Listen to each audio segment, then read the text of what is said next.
Hello दोस्तों, हूँ Akshay Patel English with Akshay YouTube channel पर आप सौનું हार्दिक स्वागत करूँ छूँ।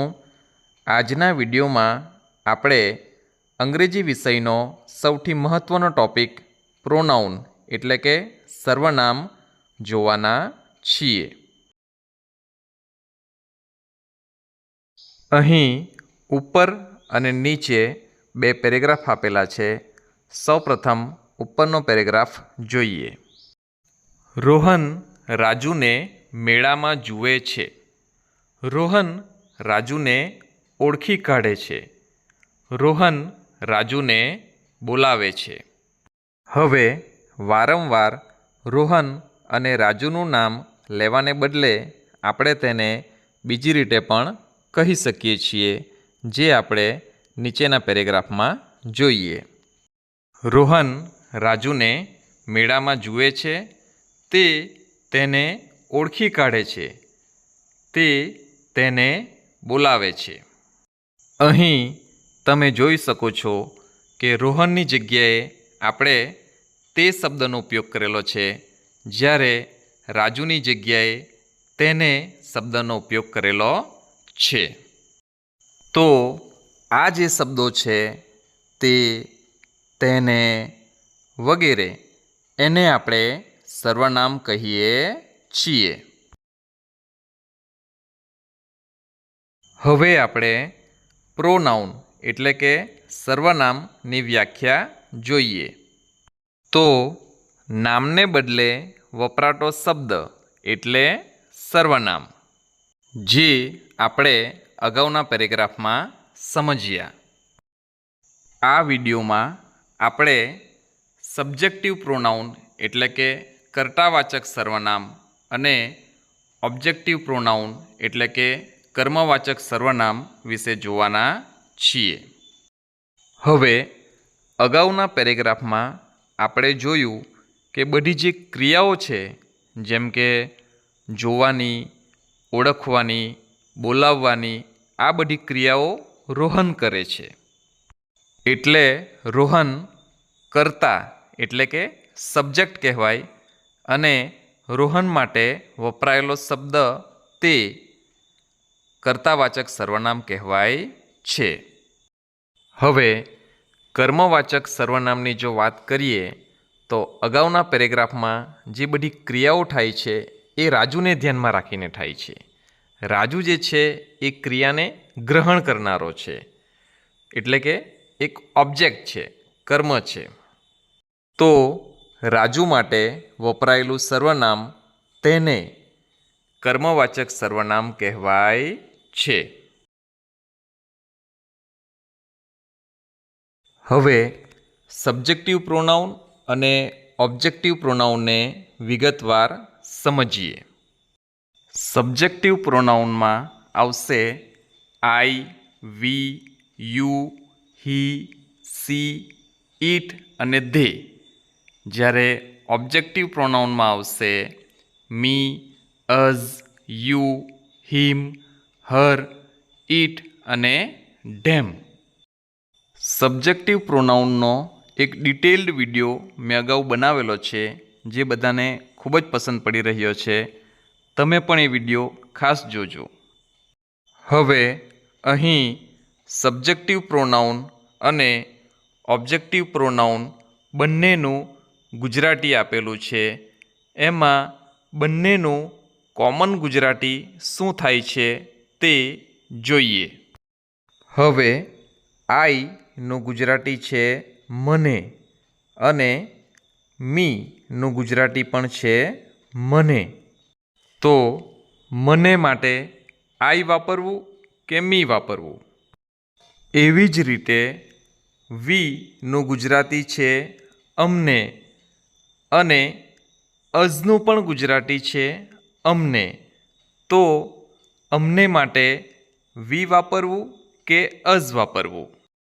હવે યુ જે છે તે સબ્જેક્ટિવ કેસ હોય કે પછી ઓબ્જેક્ટિવ કેસ હોય, બંનેમાં યુ તરીકે જ રહે છે, એટલે યુનો ઉપયોગ કરવામાં ખાસ મુશ્કેલી પડતી નથી। હવે હી જે છે તે પુરુષ જાતિ માટે વપરાય છે અને તેનું ઓબ્જેક્ટિવ પ્રોનાઉન છે હિમ. બંનેનું ગુજરાતી તેને થાય છે. એવી જ રીતે સી જે સ્ત્રી જાતિ માટે વપરાય છે અને તેનું ઓબ્જેક્ટિવ પ્રોનાઉન છે હર. બંનેનું ગુજરાતી તેને થાય છે. ત્યાર પછી આવે છે ઈટ, જેનું ઓબ્જેક્ટિવ પ્રોનાઉન પણ ઈટ જ રહે છે, એટલે તેના ઉપયોગમાં ખાસ મુશ્કેલી પડતી નથી. અને છેલ્લે આવે છે ધે, જેનું ગુજરાતી થાય છે તેમને કે તેઓને, અને જેનું ઓબ્જેક્ટિવ પ્રોનાઉન છે ધેમ. તેનું પણ ગુજરાતી થાય છે તેમને કે તેઓને. તો ક્યારે ઢે વાપરવું અને ક્યારે ઢેમ, આ બધા પ્રશ્નોના જવાબ તમને આગળ મળશે. હવે આપણે સબ્જેક્ટિવ પ્રોનાઉન અને ઓબ્જેક્ટિવ પ્રોનાઉનનો વાક્યમાં ઉપયોગ કેવી રીતે થાય છે તે જોઈએ. અગાઉના પેરેગ્રાફમાં આપણું વાક્ય હતું રોહન રાજુને બોલાવે છે. અહીં આપણે અગાઉ જે સમજ્યા છે તે મુજબ રોહન એ સબ્જેક્ટ છે, જ્યારે રાજુ એ ઓબ્જેક્ટ છે. આ પ્રકારના વાક્યોની વાક્યરચના subject plus verb plus object એ મુજબ બનશે. આ રીતે આપણું વાક્ય બનશે રોહન કોલ્સ રાજુ. હવે આપણે રોહનની જગ્યાએ તે અને રાજુની જગ્યાએ તેને સર્વનામનો ઉપયોગ કરીને વાક્ય બનાવીએ તો આપણું વાક્ય બનશે તે તેને બોલાવે છે. હવે રોહન સબ્જેક્ટ છે, એટલે તેના માટેનું પ્રોનાઉન આપણે સબ્જેક્ટિવ પ્રોનાઉનમાંથી જ લેવું પડશે. હવે રોહન પુરુષ જાતિનું નામ છે, એટલે તેના માટે આપણે હી પ્રોનાઉનનો ઉપયોગ કરીશું. જ્યારે રાજુ એ ઓબ્જેક્ટ છે, એટલે તેના માટેનું પ્રોનાઉન આપણે ઓબ્જેક્ટિવ પ્રોનાઉનમાંથી લઈશું. રાજુનું નામ પણ પુરુષ જાતિનું નામ છે, એટલે તેના માટે આપણે હિમ પ્રોનાઉનનો ઉપયોગ કરીશું. તો આ રીતે આપણું વાક્ય બનશે હી કોલ્સ હિમ. આમ સબ્જેક્ટ પ્લસ વર્બ પ્લસ ઓબ્જેક્ટનો ઉપયોગ કરીને આપણે વાક્યો બનાવી શકીએ છીએ. હવે બીજા કેટલાક વાક્યો જોઈએ. અહીં આઈ અને મી ના ઉદાહરણો આપેલા છે. આઈનું ગુજરાતી થાય છે હું, મેં, મને, મારે, જ્યારે મીનું ગુજરાતી થાય છે મને અને મારી. હવે પહેલું વાક્ય છે મને રાજ પસંદ છે, અને બીજું વાક્ય છે તેણે મને મદદ કરી. અહીં બંને વાક્યમાં મને સર્વનામ આવે છે, પરંતુ પહેલા વાક્યમાં મને સબ્જેક્ટ તરીકે આવે છે, એટલે તેના માટે સબ્જેક્ટિવ પ્રોનાઉન આઈનો ઉપયોગ થશે. જ્યારે બીજા વાક્યમાં મને ઓબ્જેક્ટ તરીકે આવે છે, એટલે તેના માટે ઓબ્જેક્ટિવ પ્રોનાઉન મીનો ઉપયોગ થશે. આમ પહેલા વાક્યનું અંગ્રેજી થશે આઈ લાઇક રાજ, અને બીજા વાક્યનું અંગ્રેજી થશે હી હેલ્પ્સ મી.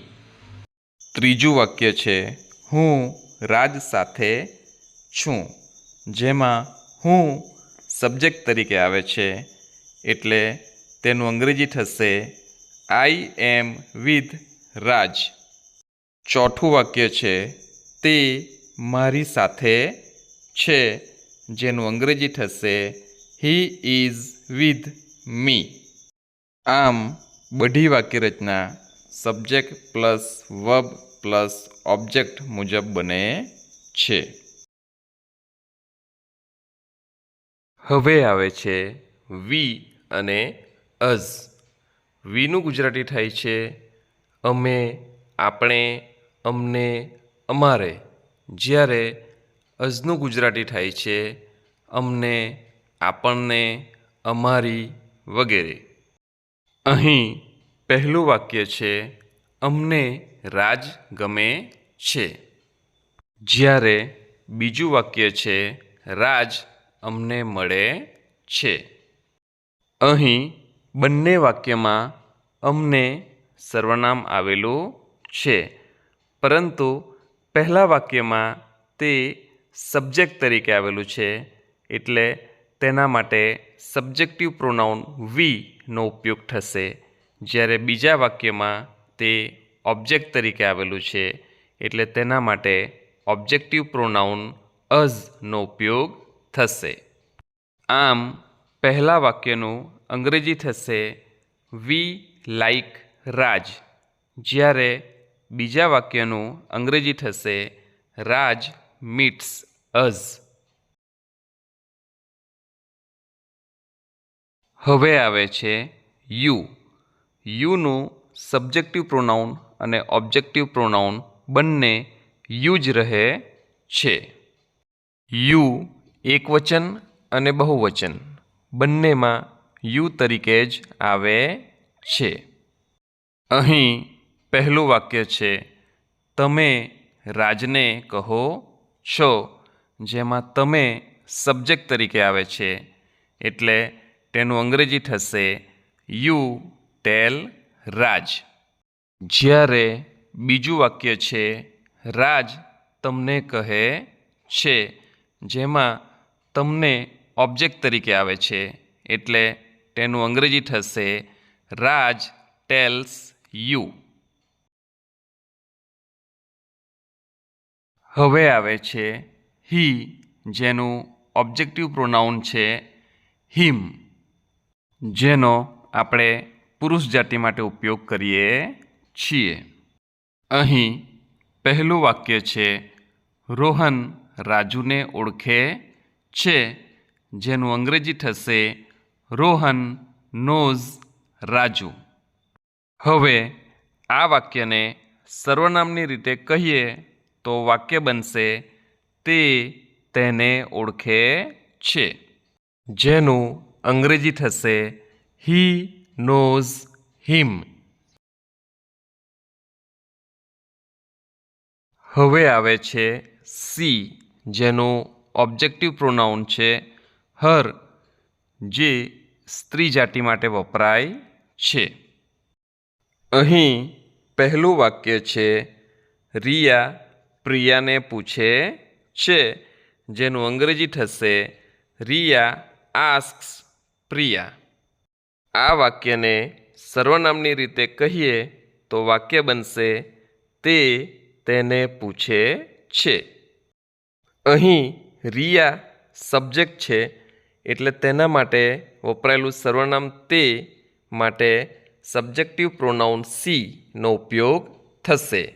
જ્યારે પ્રિયા એ ઓબ્જેક્ટ છે, એટલે તેના માટે વપરાયેલું સર્વનામ તેને માટે ઓબ્જેક્ટિવ પ્રોનાઉન હરનો ઉપયોગ થશે.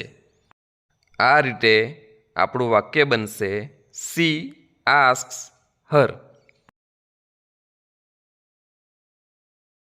હવે આવે છે ઈટ, જે સબ્જેક્ટિવ પ્રોનાઉન અને ઓબ્જેક્ટિવ પ્રોનાઉન બંનેમાં ઈટ જ રહે છે. ઈટ નિર્જીવ વસ્તુઓ તેમજ પ્રાણીઓ, પક્ષીઓ વગેરે નાન્યતર જાતિ માટે વપરાય છે. અહીં પહેલું વાક્ય છે ગાય દૂધ આપે છે, જેનું અંગ્રેજી થશે ધ કાઉ ગિવ્સ મિલ્ક. આ વાક્યમાં આપણે ગાયને બદલે સર્વનામનો ઉપયોગ કરીએ તો વાક્ય બનશે તે દૂધ આપે છે. અહીં તે માટે આપણે સબ્જેક્ટિવ પ્રોનાઉન ઈટનો ઉપયોગ કરીએ તો વાક્ય બનશે ઈટ gives milk. આગળનું વાક્ય છે મને દૂધ ભાવે છે, જેનું અંગ્રેજી થશે આઈ લાઈક મિલ્ક. આ વાક્યમાં દૂધની જગ્યાએ સર્વનામનો ઉપયોગ કરીએ તો વાક્ય બનશે મને તે ભાવે છે. અહીં મિલ્ક ઓબ્જેક્ટ તરીકે આવેલું છે એટલે તેના માટે ઓબ્જેક્ટિવ પ્રોનાઉન ઇટનો ઉપયોગ થશે અને આપણું વાક્ય બનશે આઈ લાઈક ઇટ. આમ સબ્જેક્ટિવ પ્રોનાઉન અને ઓબ્જેક્ટિવ પ્રોનાઉન બંનેમાં ઇટનું ઇટ જ રહે છે. હવે છેલ્લે આવે છે ધે, જેનું ઓબ્જેક્ટિવ પ્રોનાઉન છે ધેમ. જે સ્ત્રી, પુરુષ, પ્રાણી, પક્ષી બધી જાતિઓ બહુવચનમાં હોય ત્યારે તેના માટે વપરાય છે.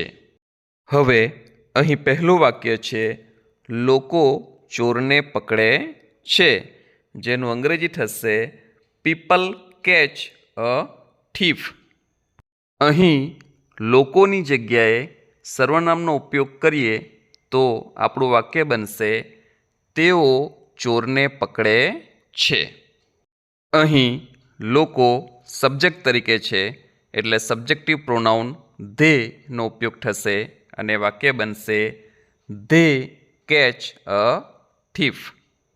હવે આગળનું વાક્ય છે ચોર લોકોની માફી માંગે છે, જેનું અંગ્રેજી થશે ધ થીફ અપોલોજાઇઝીસ ટુ પીપલ.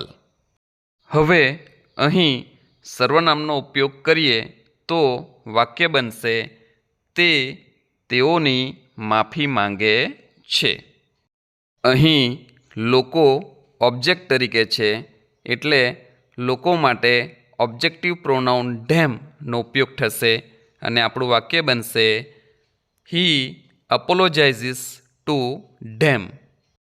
તો આ રીતે આપણે સબ્જેક્ટિવ પ્રોનાઉન અને ઓબ્જેક્ટિવ પ્રોનાઉનનો ઉપયોગ નામના સ્થાને કરી શકીએ છીએ. આશા રાખું છું કે આ વિડીયો તમને મદદરૂપ થશે.